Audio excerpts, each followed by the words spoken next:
Hi everybody, this is Angelo with Angelo's Workbench.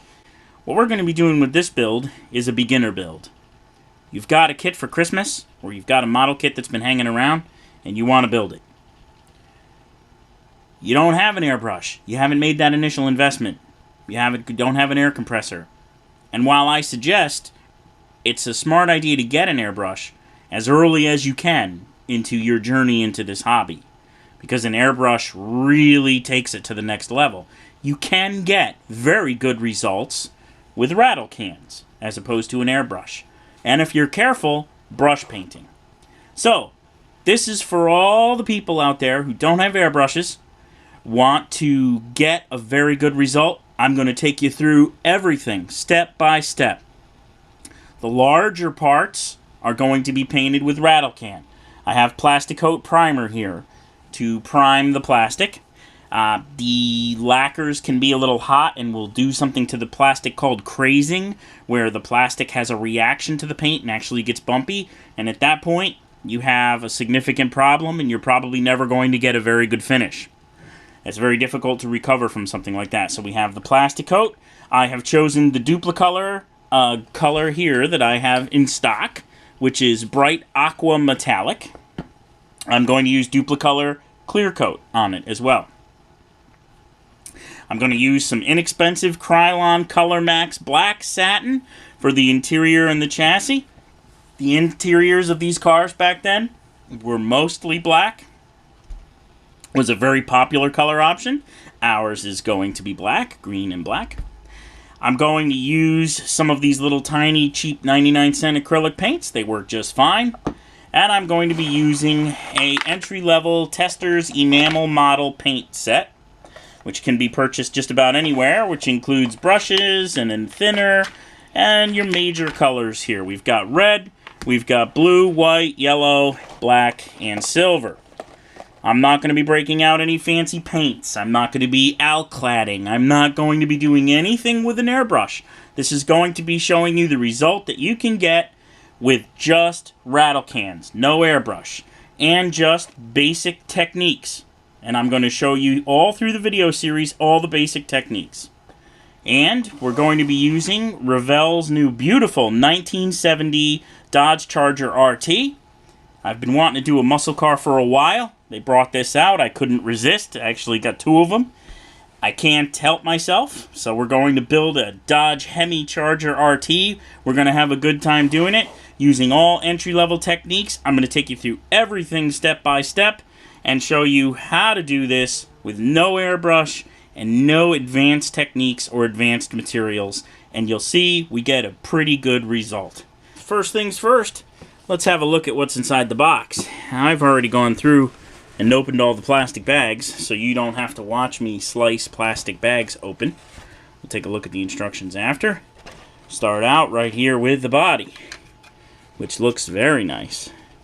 Let me just make a little room here. The body looks very nice, very clean. Not much in the way of mold lines here. A couple in the usual places, but very, very nice. Very crisp. And then it comes kind of a little pre-assembled here, just to make it fit in the box easier, I'm sure. And then we have the interior pan. And then we have the chassis, with lots of nice little engravings. I see little brake lines. It's kind of cool. We've got some engravings, some letters. We'll sand all that off. Not much in the way of injector pin marks. We got a few. Not too bad. We've got some simulated carpet here, which has a nice texture to it. It'll look good in a satin or a flat. And then we have the body again, which is nice. Let's take a look at some of these parts. We have the exhaust. That nice dual exhaust. Let that Hemi V8 breathe. Ah, look at all this. Radiator, firewall, some interior parts, a battery, a couple of leaf springs for the rear end. Actually, that's not an interior part. That's a heater box. Lots of good stuff. You don't chimp out on these parts. We get the front end, the rear end. That look nice. Here's a rear seat. Couple of headers, intake manifold, and a fan. The interior door panels. And the dashboard and the center console. A lot of good decals for this, you'll see in a few minutes. And the seats look nice. Pretty well engraved. I could even see the little piping there. Steering wheel. Oh, standard shift. Look out. 3 pedals. Here's our hood in the rear end. The side scoops engraved with RT that look very nice. Hood hinges. There's a lot of parts with this kit. Here's our Hemi V8. Oh, look at those big valve covers. They look nice. Here's our water pump and various other parts. Distributor. A couple little doodads for the engine. Radiator hoses. That looks nice. Looks very nice. Now we've got some chrome parts. Got our wipers finished in chrome. Fuel gauge, fuel cap, rear view mirror, side view mirror, alternator for some reason, shifter, door handles, and the front grille. Nice wash in here makes that look really good. We'll be talking about that. Here's the chrome wheels. The air covers, the air cleaner is also chrome for some reason, as are the carburetors. We'll take care of that. Exhaust tips, bumper. Then we come to the tail lights. There they are. That looks very nice. That looks very nice. Very well made. And then we have the pins. They've been going to this system for putting wheels on cars, the pins. It's convenient and more difficult at the same time. Takes a little practice. These are nice. Look at those red line tires. Right out of the kit, right out of the box. So then you obviously have the option for red walls or black walls. These are super nice. Super nice. Revell's really going all out. This is a great kit. And then we have our clear parts. Some of mine came off in packaging and shipping. Namely, this little guy right here. He didn't want to cooperate and stay on the sprue, so he came off a little. Not that big a deal. Easy to fix. The glass looks pretty clear, pretty crisp, and not very thick. I noticed that the glass seems to be thinner than they were in kits of old, which has always led to that gap at the top near the roof line that always looked horrible.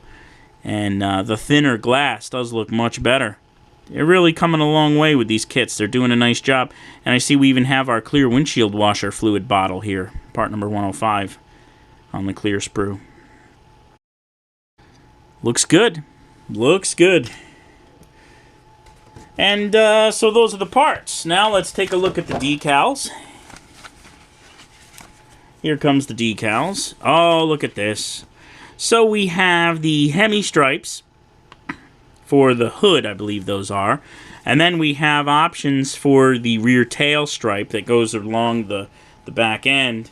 And then they provide 3 colors for you. So black, white, or red, depending on what you're using for a primary color. Ours is going to be a metallic green. So I could say either using the black or the white.